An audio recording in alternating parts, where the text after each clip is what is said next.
ஆனால் அதிமுகவிலே பிள்ளை பிடிக்கிற வேலையை தொடர்கின்ற நீங்கள், நான் தான் புரட்சி தலைவர் எம்ஜிஆர், நான் தான் புரட்சி தலைவி அம்மா, தாவேக ஆட்சிதான் அதிமுக ஆட்சி என்று அதிமுகவின் அப்பாவி தொண்டர்களை, அதிமுகவினுடைய விசுவாச தொண்டர்களை ஏமாற்றி அதிமுகவை அபகரிக்கவோ அழிக்கவோ நீங்கள் முயற்சி எடுப்பது அதிமுகவின் கடைசி விசுவாச தொண்டன் ஒருவர் இருக்கும் வரை அது நடக்கவே நடக்காது.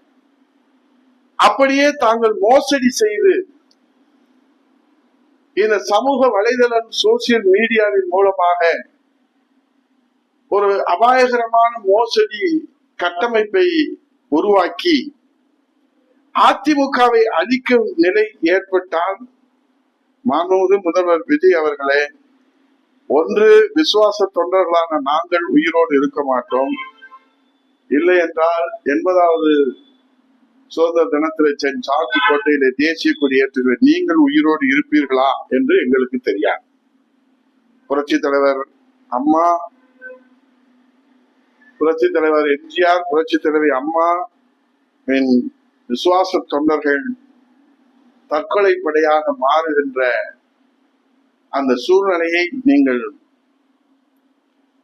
உருவாக்க மாட்டீர்கள் என்று நம்புகிறோம். அப்படிதான் நான் இருப்பேன் என்று சொன்னால், அண்ணா திராவிட முன்னேற்ற கழகத்துடைய விசுவாச தொண்டர்கள் இந்த புரட்சியை செய்வதற்கு, உரிமையை மீட்பதற்கு எந்த தயக்கமும் காட்ட மாட்டார்கள் என்பதை 80வது சுதந்திர தின சூளுரையாக ஏற்று, இந்த தமிழ் பாரம்பரியம் விஜய் அவர்களுக்கு தெரியும்.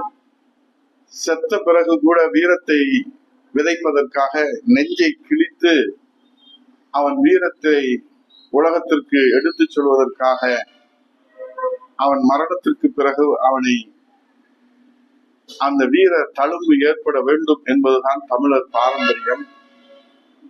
அதே போல அந்நியர் படையெடுப்பில் அபகரிக்க நினைத்தால், அந்நியர் படையெடுத்து அபகரிக்க நினைத்தால், தாய் நாட்டை காப்பதற்காக தாய் தந்த உயிரை விலையாக கொடுத்ததுதான், வீரமாக கொடுத்ததுதான், விசுவாசமாக கொடுத்ததுதான் தமிழர் பாரம்பரியம், தமிழர் பண்பாடு, தமிழருடைய உரிமை முழக்கம்.